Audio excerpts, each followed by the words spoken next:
regularly consider Christian evangelists Europeans, having and advancing European culture. The previously recorded Christian missionary to China was not European, but rather Persian. His name was Alopen. In 1623, delving in the antiquated Chinese capital Chang'an, close to introducing Dacian, workers uncovered a landmark composed very nearly 1,000 years before European ministers showed up. It recorded Alopen's excursion across the Silk Street. At the point when the refined Emperor Taizong started his eminent profession in greatness and wonder, there was an exceptionally righteous man named Alopen in the kingdom on Tajia. Forecasting from the blue sky, he chose to convey the genuine sacred texts with him, and noticing the course of the breezes, he cleared his path through troubles and dangers. Hence, in the 10th year of Chen Quan 635 AD, he showed up at Chang'an. Alopen was not a standard Christian or an European, however a Syriac-speaking Nestorian who came from Persia. In his country of Sassanid Persia, Christians were a regularly mistreated minority, under the decision Zoroastrians. Be that as it may, the Persian domain was blurring, permitting Christians more opportunity, and was destined to be gulped by wild Islam in 644.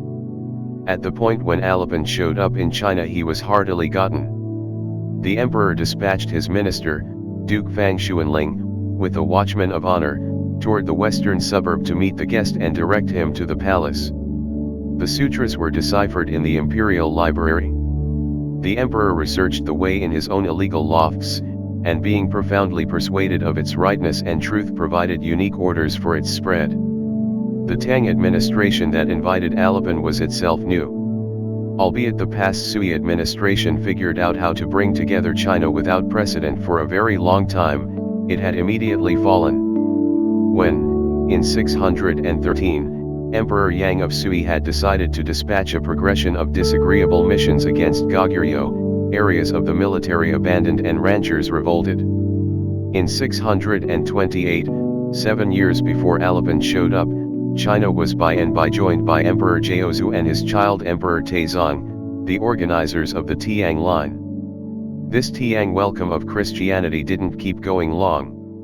In 649, Emperor Taizong died. One of his bereft mistresses, beguilingly delightful Wu Zetian, would regularly be relied upon to spend the remainder of her life as a Buddhist sister. All things considered, this aspiring lady worked her way back into the decision family. In the wake of slaughtering her own child to outline the current empress, the new emperor Jiaozong took her, his own dad's courtesan, as his better half. At the point when the emperor died, she removed 2 children from the seat and in 690 set herself up as the organizer of another administration. She remained fanatically supportive of Buddhist, in any event, accepting a Buddhist priest as a darling, and announced Buddhism the state religion in 691. Mistreatment of Nestorian Christians started in 698, when crowds fired the first historically speaking church in the noteworthy capital of Luoyang.